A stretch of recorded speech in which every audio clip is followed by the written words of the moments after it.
सौ बंगले तो बड़े बड़े जलकर राख हो, कई जगह बाढ़ है। अमेरिका में आग कितनी भयानक तरीके से वहाँ फैली है और कितनी दुनिया को कितना बड़ा नुकसान हो गया। कितनी बड़ी बात है, छोटी बात नहीं। महामारियों का लोगों के अंदर भय आ गया, कहीं कोरोना की तरह ये वायरस क्या ना हो जाए। लोग परेशान है, क्या होगा क्या होगा। मतलब दुनिया के ऊपर क्या राज कर रहा है? मौत राज कर रही है। मृत्यु के आगे किसी का कोई बस नहीं है। लेकिन हम धन्यवाद करते हैं इस महान जीवते परमेश्वर का। भी हम गीत गा रहे थे, यीशु का नाम मेरे प्राण की रक्षा और मेमने का लहू मेरे घर की सुरक्षा। दुनिया में अगर इस समय धरती पर कोई परमेश्वर की विशेष संपत्ति है जो सुरक्षित है तो वो यीशु के लहू से खरीदे गए लोग हैं। कितना धन्य सौभाग्य है सचमुच में जो मसीह में। इसलिए लिखा है जो मसीह यीशु में है उनके ऊपर दंड की आज्ञा नहीं है, वो नई सृष्टि हैं, पुरानी बातें बीत गई। आइए हम परमेश्वर के पवित्र वचन से इफिसियों की पत्री 2 अध्याय निकालें। एक वचन हम पढ़ेंगे। उसने तुम्हें भी जिलाया जो अपने अपराधों और पापों के कारण मरे हुए थे। आमीन। इधर लिखा है उसने तुम्हें भी जिलाया। उसने यानी कि परमेश्वर ने। कर्मों से उद्धार नहीं है, मनुष्य के प्रयासों से नहीं। अगर कर्म कांड से, अगर भक्ति से,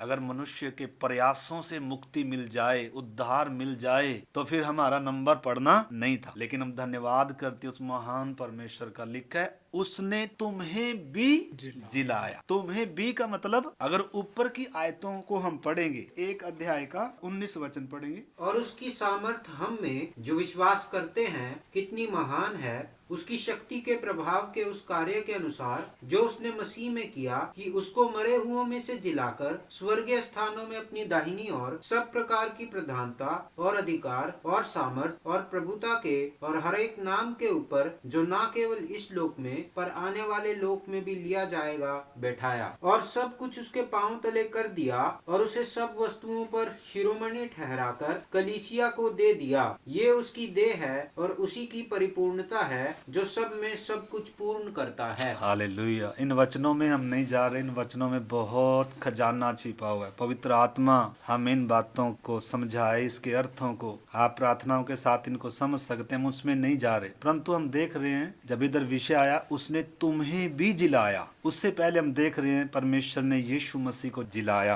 और बहुत एक एक आयत में बहुत गहरे अर्थ हैं जो मतलब मुर्दों के अंदर जान डालते हैं। हम जिस चट्टान पर खड़े हुए हैं, पौलुस कहता है जिस पर मैंने विश्वास किया है मैं उसको जानता हूँ वो कौन है। बहुत बार हम क्या नहीं करते हैं, हम मसीह में आकर भी हमें मालूम नहीं है। इसलिए पौलुस की प्रार्थना क्या है, थोड़ा सा इसको देख लीजिए फिर हम आगे आते हैं। 1:15 से थोड़ा पढ़ लीजिए। इस कारण मैं भी उस विश्वास का समाचार सुनकर जो तुम लोगों में प्रभु यीशु पर है और सब पवित्र लोगों पर प्रकट है, तुम्हारे लिए धन्यवाद करना नहीं छोड़ता और अपनी प्रार्थनाओं में तुम्हें स्मरण किया करता हूँ कि हमारे प्रभु यीशु मसीह का परमेश्वर जो महिमा का पिता है तुम्हें अपनी पहचान में ज्ञान और प्रकाश की आत्मा दे और तुम्हारे मन की आंखें ज्योतिर्मय हों कि तुम जान लो कि उसकी बुलाहट की आशा क्या है। इधर पौलुस की प्रार्थना क्या है कलीसिया के लिए या इफिसुस के विश्वासियों के लिए, आज हमारे लिए भी है। अगर सचमुच में हम इस उद्धार को और इस जिलाए जाने को,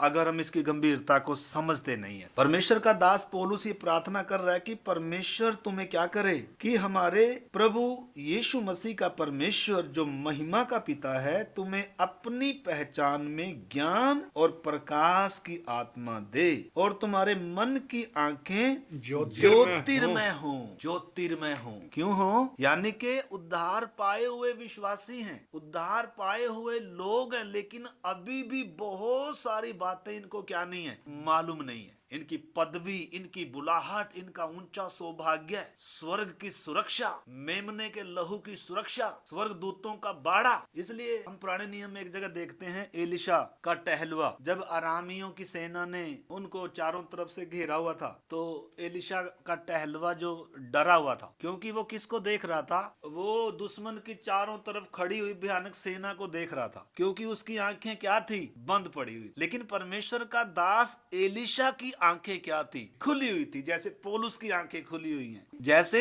एलिशा ने प्रार्थना करी है, परमेश्वर यहोवा इसकी आंखें खोल दे ताकि ये तेरे उस बड़े सुरक्षा कवच को क्या कर सके, देख सके। और जब एलिशा के टहलवे की आंखें परमेश्वर ने खोली तो दुश्मन के चारों तरफ जो सेना खड़ी हुई थी पहाड़ पर, चारों तरफ से घेरे हुए उनको, और उनके ऊपर स्वर्ग की सेना अग्नि में रथों घोड़ों के साथ खड़ी हुई थी। यानी कि जो हमारी तरफ है ना, वो उससे बड़ा है जो संसार में। कई बार हम इस चीज को सीखते हैं, संसार इस समय 3 दुश्मनों के वश में पड़ा हुआ है। पाप है, पूरी दुनिया पाप के गुलामी में है, और मृत्यु का भय दुनिया के अंदर है और शैतान के वश में पड़ी हुई है। परंतु मेरे प्यारे भाई बहनों, अगर ये बात हमें समझ में आ जाए, हमारी भी उस टहलवे के समान आंखें खुल जाएं, और इधर पौलुस जैसे प्रार्थना कर रहा है कि परमेश्वर तुम्हें अपनी पहचान में ज्ञान और प्रकाश की आत्मा दे, और तुम्हारे मन की आंखें को ज्योतिर्मय करे, ताकि तुम देख सको,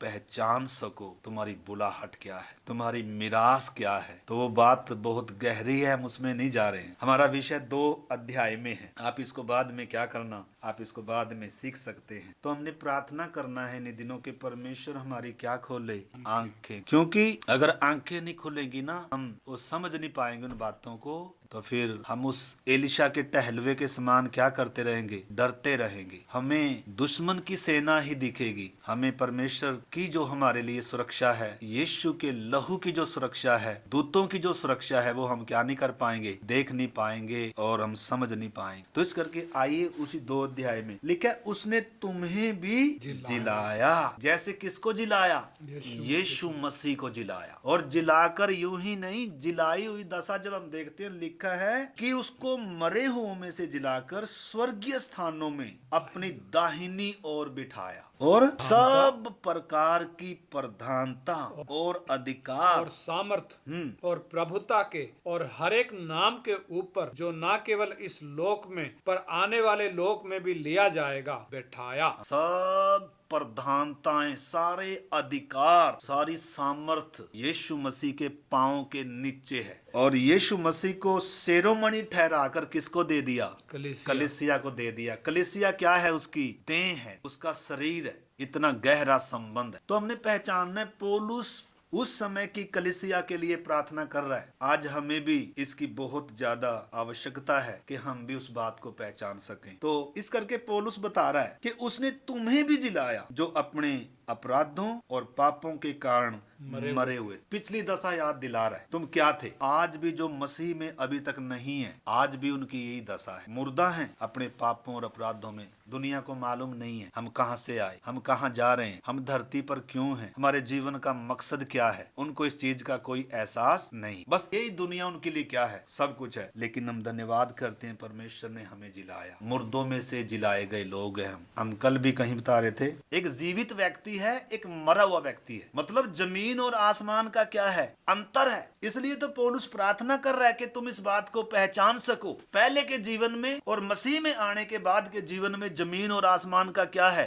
अंतर है। इस करके आगे क्या कह रहा है, जिनमें तुम पहले इस संसार की रीति पर और आकाश के अधिकार के हाकिम अर्थात उस आत्मा के अनुसार चलते थे, जो अब भी आज्ञा ना मानने वालों में कार्य करता है। तो पहले का जीवन देखो बिल्कुल अलग है, और मसीह में आने के बाद एक व्यक्ति का जीवन बिल्कुल क्या है, भिन्न है। वो बात अलग है कि उसको इन बातों की क्या नहीं है, बहुतों को पहचान नहीं है। इसलिए परमेश्वर का दास प्रार्थना कर रहा है आंखों को ज्योतिर्मय होने के लिए। परमेश्वर ज्ञान और प्रकाश की आत्मा दे, क्योंकि ये बात जानना बहुत क्या है, जरूरी है। तो इस करके परमेश्वर का पवित्र वचन हमें कहता है, जिनमें तुम पहले इस संसार की रीति पर, इस संसार की रीति पर चलते थे, जो आज भी मुर्दा है। संसार मुर्दा है। हमने इस चीज को अच्छे से क्या करना है, इसे लिखा है मुर्दों का जीवितों के साथ। देखो छोटी बात नहीं, ये वचन हम हर रोज सुनते हैं, लेकिन सचमुच में इसकी गंभीरता,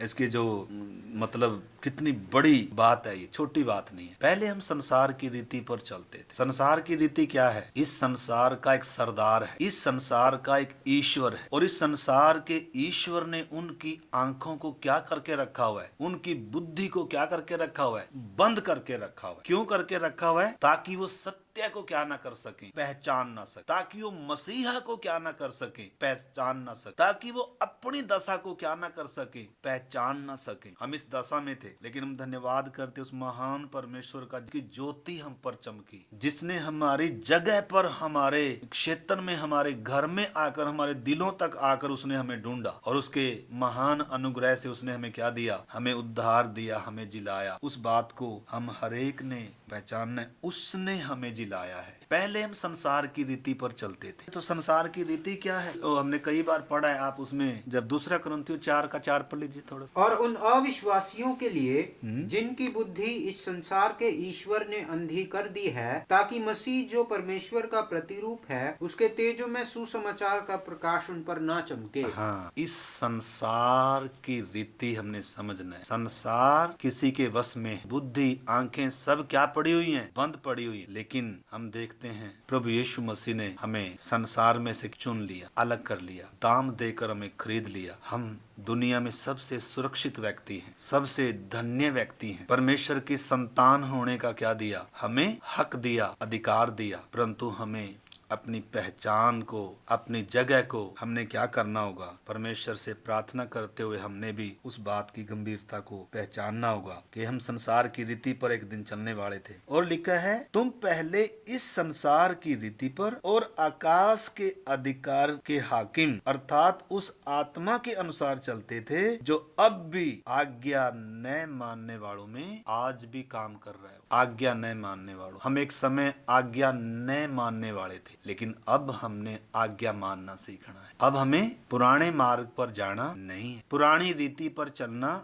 नहीं है, आज्ञा मानना है। आज्ञा न मानने वालों में आज भी शैतान क्या करता है, काम करता है। जब आज्ञा तोड़ते हैं तो उसको हमारे जीवन पर अधिकार मिल जाता है। आगे लिखा है, 2 पढ़े। और आकाश के अधिकार के हाकिम अर्थात उस आत्मा के अनुसार चलते थे, जो अब भी आज्ञा न मानने वालों में कार्य करता है। इनमें हम भी सब के सब अर्थात उस आत्मा के अनुसार चलते थे, यानी कि संसार को चलाने वाली एक आत्मा है। आत्मा कौन है, शैतान। मतलब ये उसी के बारे में लिखा है, इस संसार का ईश्वर, उससे प्रेरित है हर कोई जो भी पाप की दशा में है, जो भी परमेश्वर से जिसका संबंध टूटा हुआ है, मृत्यु की दशा में है, अंधकार के वश में है, तो उनको प्रेरणा देने वाला, उनको चलाने वाला एक आत्मा है। उनके जीवनों में एक आत्मा काम करता है। इस करके हमने इस बात को अच्छे से क्या करना है, जमीन और आसमान का फर्क है, ज्योति और अंधकार का अंतर है, जीवित व्यक्ति और मुर्दे व्यक्ति का जितना अंतर है, हमने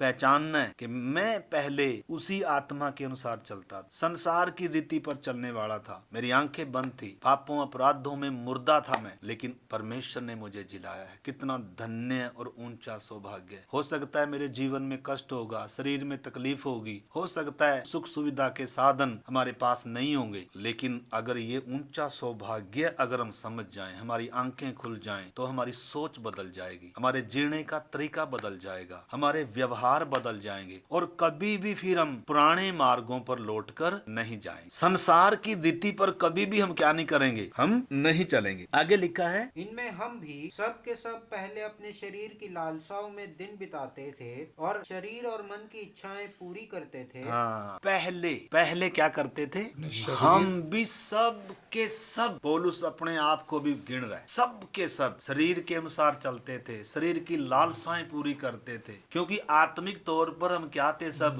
मरे हुए थे। भले ही अच्छे होंगे, भले ही दिखने में भगत दिखते होंगे। पौलुस भी हम देख सकते हैं, पौलुस भी व्यवस्था के अनुसार क्या है, फरीसियों का फरीसी था, परमेश्वर को मानने वाला व्यक्ति है, पाप में जीवन व्यतीत करने वाला व्यक्ति नहीं है, लेकिन वो अपने आप को भी उसी उसमें गिन रहा है कि हम सब पहले क्या थे, अपने शरीर की लालसाओं में दिन बिताते, यानी कि जिनको परमेश्वर ने जिलाया है वो आत्मिक बातों की, स्वर्गीय बातों की, वचन की, प्रार्थना की, उनका सोच में, उनके व्यवहार में, उनके चाल चलन में जमीन और आसमान का क्या होना चाहिए, क्या होता है, अंतर होता है। तो इधर परमेश्वर का वचन कहता है, इनमें हम भी सब के सब पहले अपने शरीर की लालसाओं में दिन बिताते थे और शरीर और मन की इच्छाएं पूरी करते थे। अगर आज भी हमारे जीवन में कुछ ऐसा है तो हमें रुक कर सोचना होगा। दिन भर क्या हम शरीर की इच्छाएं पूरी करते हैं? क्या हम अपने मन की इच्छाएं पूरी करते हैं? ये तो उनका लक्षण है, ये तो उनका जीवन है जो अंधेरे में है, जो मसीह में आने से पहले का जीवन था, जो स्वार्थी जीवन था, जो शरीर पर मन था, आत्मा मरी हुई थी। जमीन और आसमान का अंतर है अब में और पहले में। इसलिए तो वचन में लिखा है शरीर पर मन लगाना तो क्या है? मृत्यु है, परंतु आत्मा पर मन लगाना क्या है? जीवन और शांति है। जब हम शरीर पर ज्यादा मन, हाँ शरीर की जरूरतें हैं, शरीर में हमें खाना चाहिए, शरीर में हमें सोना भी जरूरी है, शरीर में और सब चीजें चाहिए, लेकिन शरीर की लालसाएं पूरी नहीं करते हैं, शरीर के अनुसार ही चलते नहीं है। हमारी आत्मा में जीवन आया है, प्राथमिकताएं अभी हमारी बदलनी है। मत मुर्दों के समान अभी नहीं चलना, या अंधों के समान अभी हमने नहीं चलना। परमेश्वर से प्रार्थना करना है, परमेश्वर हमारे मन की आंखों को क्या करे? ज्योतिर्मय करे, और ताकि हमारी सोच में क्या आए? बदलाव आए, हमारी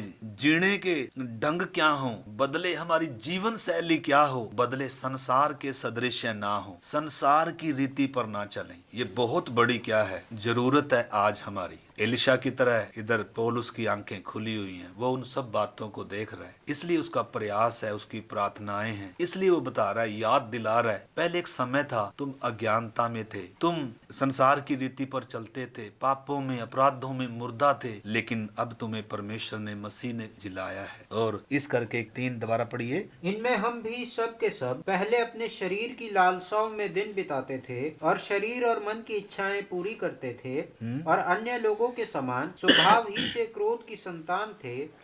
अन्य लोगों के समान स्वभाव ही से क्रोध की क्या थे? दुनिया में 2 प्रकार के लोग हैं, या तो जिंदा हैं या मुर्दा हैं, या तो परमेश्वर की संतान हैं या तो क्रोध की संतान। मतलब 2 प्रकार के लोग हैं दुनिया। बाहर से देखने में एक ही जैसे लगते हैं, लेकिन एक आत्मिक तौर पर मुर्दा है, एक आत्मिक तौर पर जिलाया गया व्यक्ति है, एक आत्मिक तौर पर अंधेपन में है, और एक आत्मिक तौर पर सब बातों क्या कर रहा है। तो मतलब इधर परमेश्वर का पवित्र वचन कहता है, हम पहले क्या थे?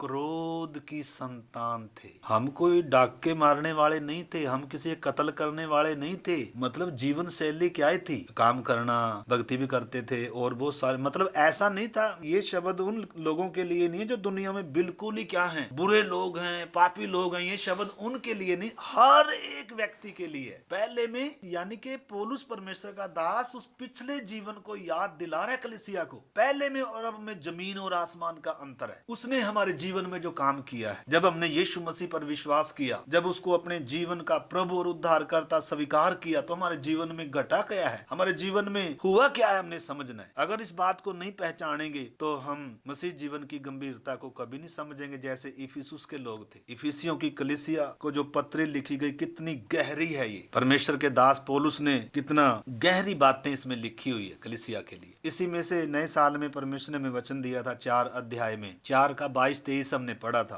कि तुम पिछले चाल चलन के पुराने मनुष्यत्व को, जो भरमाने वाली अभिलाषाओं के अनुसार क्या होता जाता है, भ्रष्ट होता जाता है, बिगड़ता जाता है, उसको क्या करो? उतार डालो और नए मनुष्यत्व को पहन। मतलब परमेश्वर ने हमें नए साल पर जो संदेश दिया था या जो वचन दिया था, वो क्या था? पुराने के अनुसार नहीं बल्कि नए के अनुसार चलना है। हर दिन इस साल में हमने अपने जीवन में एक निर्णय करना है, मैंने पुराने में जीना नहीं है, मैंने हर दिन क्या करना है? अपने मन को नया करना है, और मुझे जीवन के मार्ग पर, मुझे सत्य के मार्ग पर चलना है, मुझे संसार की रीति पर चलना नहीं है। ये हमने खुद क्या करना है? इस बात का निर्णय करना है। हमने समझना है पहले में और अब में अंतर क्या है। अगर मैं अब भी संसार की रीति पर चलूंगा, चलने के पूरे चांस हैं। अगर हम इस बात की गंभीरता को नहीं समझेंगे, अगर हम वचन नहीं पढ़ेंगे, अगर हम परमेश्वर के साथ के एक निकट संबंध में नहीं आएंगे, उन बातों को समझेंगे नहीं, तो हमारे जीवन में धीरे धीरे फिर से क्या आने का चांस है? फिर से हमारी प्राथमिकताएं बदल जाएंगी। आत्मिक प्राथमिकताओं से शरीर की प्राथमिकताएं पहले आ जाएंगी। तो इस करके हमने आज जरूरत है इसको समझने की। आज जरूरत है परमेश्वर हमारे मन की आंखों को ज्योतिर्मय करे, परमेश्वर हमें ज्ञान और प्रकाश की आत्मा दे। इसकी बहुत बड़ी जरूरत है। वचन को सुन लेना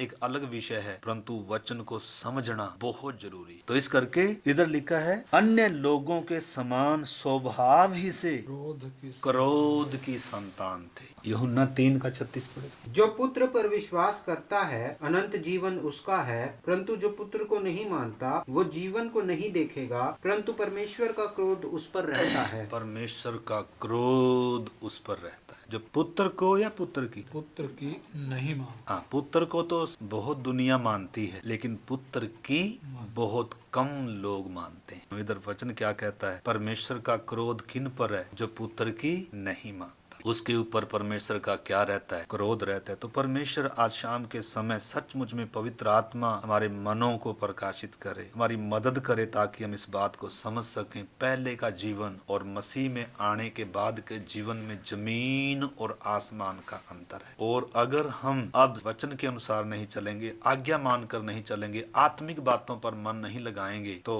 अब भी पूरा चांस है कि हम क्या हो जाएं। परमेश्वर का पवित्र वचन कहता है, शैतान चारों तरफ क्या कर रहा है, इसी ताक में कि किसको फाड़ खा, चारों तरफ घूम रहा है। जिसके वश में पूरा संसार है, उसका टारगेट मैं और आप हैं। अगर हम जागृत नहीं रहेंगे, अगर हम लहू का बाड़ा तोड़कर बाहर जाएंगे, अगर हम वचन का दायरा तोड़कर बाहर जाएंगे, अगर हम आज्ञा न मानकर चलेंगे, तो फिर परमेश्वर सुरक्षा की क्या नहीं करता, कोई गारंटी नहीं देता। हमारी सुरक्षा की गारंटी किसमें है, मसीह में, वचन में है। परमेश्वर ने इजराइल को जब मिस्र से छुटाना था, तो उधर मेमने का लहू चौखट पर लगाया, तो परमेश्वर ने कहा था कि नाश करने वाले से कौन बचेगा, जो लहू के बाड़े के अंदर बैठे, बाहर घूमने से नहीं बच सकते। तो इस करके देश दुनिया पर मृत्यु राज कर रही है। हर दिन मृत्यु एक इंसान को अनंत मृत्यु में लेकर जा रही है। मृत्यु 3 तरीके से आती है।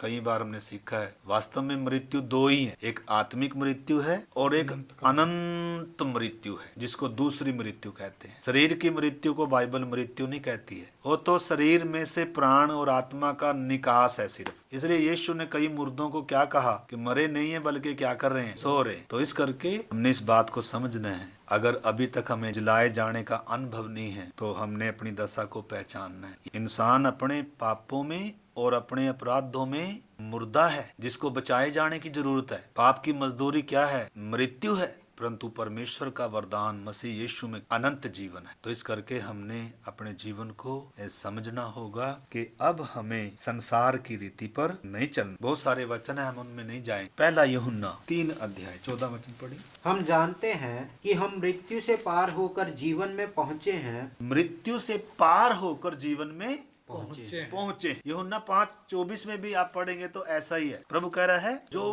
मुझ पर विश्वास करता है, जो मेरे भेजने वाले पर विश्वास करता है, वो मृत्यु के पार होकर जीवन में प्रवेश कर चुका। तो इस करके आइए शाम के पहर हम अपने ऊंचे सौभाग्य को, ऊंची पदवी को, ऊंची बुलाहट को पहचानने का प्रयास कर, और संसार की रीति पर नहीं। रोमियो 12:2 कहता है, इस संसार के सदृश ना बन, यानी कि हम बन सकते हैं, वो हमारे हाथ। पौलुस कहता है, संसार के सदृश नाम। संसार किसी के वश में पड़ा हुआ है। हम भी एक समय संसार की रीति पर चलते थे। प्रभु का वचन हम प्रार्थना के साथ पढ़कर देखें, प्रभु बार बार कहता है, मैंने संसार में से तुम्हें क्या कर लिया, चुन लिया। संसार किसी के वश में है, मतलब ऐसी मानसिकता है जो शरीर के लिए ही जीते हैं। सारा दिन शरीर की इच्छाओं और मन की इच्छाओं की पूर्ति के लिए इंसान क्या कर रहा है, जी रहा है। आत्मा के लिए, प्राण के लिए कुछ भी नहीं कर रहा। लेकिन मैंने और आपने अपने जिलाए जाने के महत्व को समझना है। परमेश्वर ने कितनी बड़ी कीमत देकर हमें संसार में से छुड़ाया है। हम बिके हुए थे, पाप के हाथ बिके हुए थे, शैतान की गुलामी में पड़े हुए थे। कोई नहीं था जो हमें छुड़ाए, लेकिन प्रभु यीशु मसीह ने बड़ी कीमत अदा कर कर, पिता ने अपने पुत्र की बड़ी कीमत अदा कर कर हमें मुर्दों में से जिलाया है। हमारा सौभाग्य ऊंचा है। हर दिन हम प्रार्थना करें, प्रभु हमारी आंखों को ज्योतिर्मय करे, प्रभु हमें ज्ञान और प्रकाश का आत्मा दे। हम हर दिन आत्मिक बातों पर मन लगाएं, हर दिन परमेश्वर का वचन पढ़ें। अगर हम शरीर पर मन लगाएंगे, शरीर की ही इच्छाएं पूरी करेंगे। शरीर की जरूरतें हमने पूरी करनी, हमने खाना है, लेकिन खाना जरूरत से ज्यादा नहीं। सोना है, लेकिन सोना जरूरत से ज्यादा नहीं। हमने सब चीजें चाहिए शरीर में। पहले हम शरीर के गुलाम थे। इधर हमने साफ साफ वचन पढ़ा, पहले हम शरीर और मन की लालसाएं, इच्छाएं क्या करते थे, पूरी करते थे, क्योंकि आत्मिक तौर पर मुर्दा थे। शैतान ने लोगों की बुद्धियों को बांध कर और किधर लेकर जा रहा है। तो इस करके आइए हम प्रार्थना करें, सचमुच में काम हमने करना है। संसार में सब चीजें हमारी जो जरूरत के लिए वो हमें चाहिए, लेकिन हम उनके लिए नहीं जीते। संसार के लोग उन्हीं के लिए जीते हैं। हम प्रभु यीशु की आगमन की बाट जोड़ना है, हमने अपनी तैयारी को पूरा करना है, हमने अपने उद्धार के काम को पूरा करना है। इस करके आइए आज शाम के समय सचमुच में जैसे एलिशा ने टहलुए के लिए प्रार्थना करी है, परमेश्वर इसकी आंखें खोल ताकि तेरी सुरक्षा को ये समझ सके, ये देख सके। ऐसे ही पौलुस भी प्रार्थना कर रहा है, परमेश्वर हम सब विश्वासी भाई बहनों की आत्मिक आंखें खोले, क्योंकि हमारा सौभाग्य कितना ऊंचा है। अगर हमने नहीं समझा तो हम इसको खो देंगे। इस करके आइए हम प्रार्थना करते हैं, हर दिन अपने जीवन में एक जीवन शैली ऐसी बनाएं। हम नए साल पर हम सीख रहे थे, अगर हमने आत्मिक तौर पर बढ़ना है तो कई चीजों से हमें अपनी दोस्ती को क्या करना पड़ेगा, तोड़ना पड़ेगा। नींद से दोस्ती तोड़नी पड़ेगी, ज्यादा खाने से दोस्ती तोड़नी पड़ेगी, पैसे के प्रेम से दोस्ती तोड़नी पड़ेगी, और बुरी संगति से, संसार से मित्रता को हमें क्या करना पड़ेगा, ब्रेक करना पड़ेगा। इस करके आइए वही वचन हमारे सामने है कि तुम पिछले चाल चलन के पुराने मनुष्यत्व की जो भरमाने वाली अभिलाषाओं के अनुसार भ्रष्ट होता जाता है उतार डालो। आइए, ये एक दिन होने वाला काम नहीं है, ये सिर्फ 31 दिसंबर को रात को 12 बजे होने वाला काम नहीं था, ये हर दिन होने वाला काम है, हर सुबह होने वाला काम है। आइए हम प्रार्थना करते हैं, प्रभु हमारे जीवन में सचमुच में ऐसा ही होने दे। पवित्र आत्मा हमारी मदद करे। हर कोई प्रार्थना करे जिन्होंने अभी तक अपना पुराना मनुष्यत्व जीवन उतारा नहीं है, बपतिस्मा नहीं लिया, इन्हीं दिनों आप बपतिस्मा लेकर उद्धार के अनुभव को प्राप्त करें। और जिन्होंने बपतिस्मा लिया है वो भी इसी प्रार्थना करें कि हम सचमुच में पवित्र आत्मा की अगुवाई में परमेश्वर की इच्छा के अनुसार उसको प्रसन्न करने वाला जीवन जिए। आइए हम सब प्रार्थना। हालेलुया। पौलुस की प्रार्थना, परमेश्वर हमारे मन की आंखें ज्योतिर्मय कर दे। परमेश्वर हमें ज्ञान और प्रकाशन का आत्मा दे ताकि हम जान सकें उसकी बुलाहट की आशा क्या है, संतों में उसकी मिरास की महिमा का धन कैसा है, अपनी बुलाहट को पहचान सकें कितनी ऊंची बुलाहट है। पहले हम मुर्दा दशा में थे, संसार की रीति पर चलते थे, हम जो शरीर और मन की लालसाएं पूरी करते थे। परमेश्वर ने हमारे कामों का लेखा हमसे ना लिया, बल्कि अपनी बड़ी करुणा हम पर करी। मसीह यीशु में ना केवल हमारे पापों को माफ किया, बल्कि हमें उद्धार दान में दिया, हमें जिला दिया। आज कई विश्वासी हैं जिनकी आंखें अभी तक ज्योतिर्मय हुई नहीं, इसलिए अभी तक भी शरीर के अनुसार चलते हैं, शरीर की बातों में आशीष ढूंढते हैं। आइए हम परमेश्वर से प्रार्थना करें, ऐ परमेश्वर मेरे मन की आंखें ज्योतिर्मय कर दो। अब्राहम परमेश्वर के साथ चला, जरा सोच कर देखें, पुराने नियम का एक संत, जब बाइबल उसके सामने नहीं, कोई सेवक उसके सामने नहीं, कनान देश की बुलाहट, लेकिन उसका मन जरा देखें। यीशु गवाही देते हैं, तुम्हारा पिता अब्राहम मेरा दिन देखने की आशा से मगन था और उसने देखा और आनंदित हो गया। वो स्थिर नेव वाले नगर की बाट जोता था। जरा सोच कर देखें, एक पुराने नियम का संत अगर उसकी आंखें परमेश्वर खोल सकता है तो मेरी और आपकी क्यों नहीं। हम जिनको इतनी ऊंची बुलाहट है, हम जो नया यरूशलेम है, मुझे प्रभु का दिन क्या दिखता है। अगर अब्राहम को प्रभु का दिन दिख गया, हालेलुया, अगर उसको स्थिर नींव वाला नगर दिख गया, मुझे क्यों नहीं। आइए इन दिनों में जब दुनिया परेशान है, कितनी आपदाएं हैं, कितने हादसे हैं, कितनी महामारियां, कितनी लड़ाइयां, कितना आतंकवाद, कितने लोग दुखी हैं, परेशान हैं, कितने पानी की कमी से, कितने खाने की कमी से जूझ रहे हैं। ऐसे में परमेश्वर की करुणा, परमेश्वर का अनुग्रह, उसका बड़ा प्रेम जो हमारे जीवनों पर हुआ, आइए इसको व्यर्थ ना जाने दे। आइए हमारे अंदर से एक लगन जगे, प्रभु मेरी आंख खोल दे, मेरी आंख स्वर्गीय स्थानों पर लगे, मेरा मन स्वर्गीय स्थानों पर लगे। प्रभु जी, ओ खुदावन, शरीर पर मन लगाना मृत्यु है, आत्मा की बातों पर मन लगाना जीवन और शांति है। स्वर्गीय पिता, धन्यवाद, धन्यवाद आपके महान जीवित अटल पवित्र वचनों के लिए पिताजी, जो लिखकर आपने हमारे हाथ में दिए। अपने आत्मा के द्वारा आपने हम पर प्रकट किए, धन्यवाद हो। विनती करते पिताजी, हम एक एक जन की मन की आंखें, आत्मिक आंखें ज्योतिर्मय कर दें पिताजी, ताकि सच में हम आत्मा पे मन लगाएं, आत्मा की बातों पर मन लगाएं, हमारी नजरें हमारे मुंजी पर लगी रहें, जिसने उस आनंद के लिए जो उसके सामने रखा था क्रूस की भयानक वेदना भी सह ली। ये वचन हम एक एक के जीवन में कार्य करे पिता। धन्यवाद सब बातों के लिए। एक एक जन को आपके हाथ में सौंपते हैं खुदा, प्रभु यीशु मसीह के पवित्र नाम में मांगते हैं।